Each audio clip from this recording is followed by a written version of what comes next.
Security forces in Nigeria are searching large areas of forest in the northwest after gunmen kidnapped over 280 children from a school. Kidnappings have become a lucrative business for gangs in the region, and parents are losing faith in the system and authorities. Hearing words of support while going through every parent's worst nightmare, Sheikh Lawal is anxiously hoping for his kidnapped son to return home. I couldn't even sleep last night. My wife and I, we're devastated.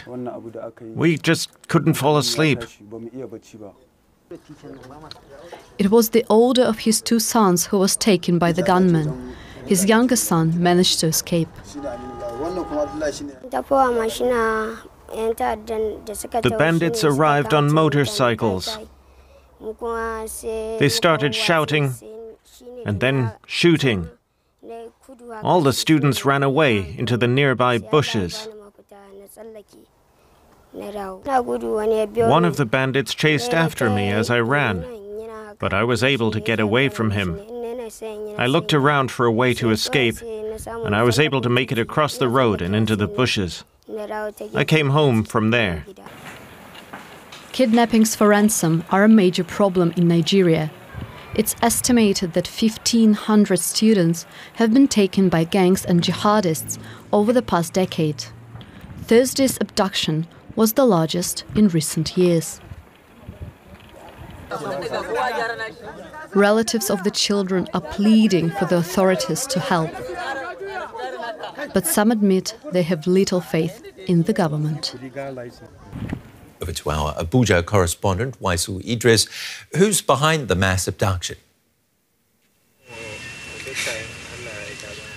Well, up till now, nobody has come out, no group has come out to claim responsibility about this abduction, but it's usually done by bandits. There are different groups of bandits, unlike Boko Haram that have a unified leadership. This one, they are scattered around, and they usually call after sometimes to demand for ransom. And up till now, none of them has called the families or the government to say we are the ones who did it. So they are just bandits that have been operating in that region. So tell us, why are these people targeting school children? Well, there are multiple reasons. Number one, kidnapping is a very lucrative business in Nigeria. Number two, it's a way to attract attention.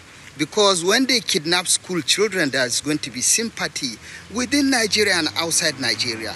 And number three is a way of blackmailing the government to show that even if the government claims to be doing something serious about insecurity, you can imagine over 280 students to be kidnapped, taken away without a trace. It's just unimaginable what is happening and what has happened. And tell me, why do so many families have such little faith in authorities or their ability to help when it comes to such kidnappings? The Nigerian population, the Nigerian public, they lost faith in the government because of lack of political will from the government to protect them. So many communities, they had to resort to self-defense.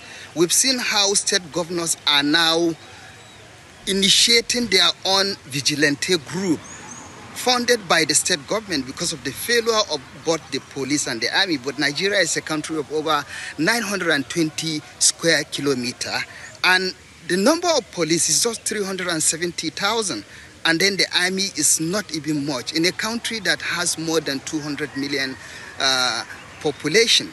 So the people lost control because whenever there is kidnapping going on, they reach out to the authorities, to the securities, and nobody will come and protect them. It's very rare to hear that they foiled kidnap attacks. Kidnap attempted, it's always successful. And it's the same format since 2014 when kidnappings happens in Nigeria. It's the same story going on. So just briefly tell us why. So you talk about the challenges, the odds there. How long do you see this going on? How will this play out?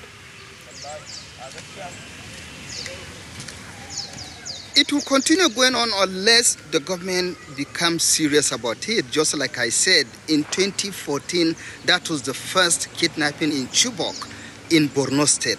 And it's still happening, the same method.